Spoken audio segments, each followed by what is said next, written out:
हमें उसको क्या दंड देना चाहिए ये बता दीजिए।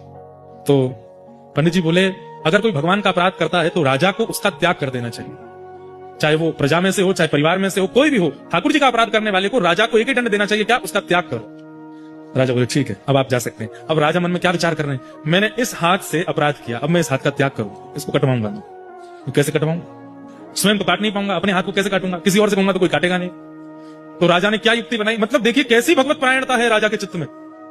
2-3 दिन से जानबूझ करके अपना चेहरा ऐसे बनाया कि बहुत चिंता में है। मंत्री जी ने 3 दिन बाद बड़े संकोच में पूछा, राजन आप बहुत चिंतित दिखते हैं, क्या बात है? तो राजा ने कहा, मंत्री जी मैं तुम्हें बता रहा हूं, तुम किसी को मत बताना। बोले हाँ बताओ। रात में एक प्रेत मेरे कक्ष में आता है और उसका रूप स्वरूप नहीं दिखता, तो वो हल्ला करता है और खिड़की में से केवल अपना हाथ मुझे दिखाता है, और उसको देख करके मैं बहुत चिंतित होता हूं, भयभीत होता हूं, सामने आता नहीं है। उसकी मुझे बड़ी चिंता हो रही है, वो क्या करना चाह रहा है मैं समझ नहीं पा रहा।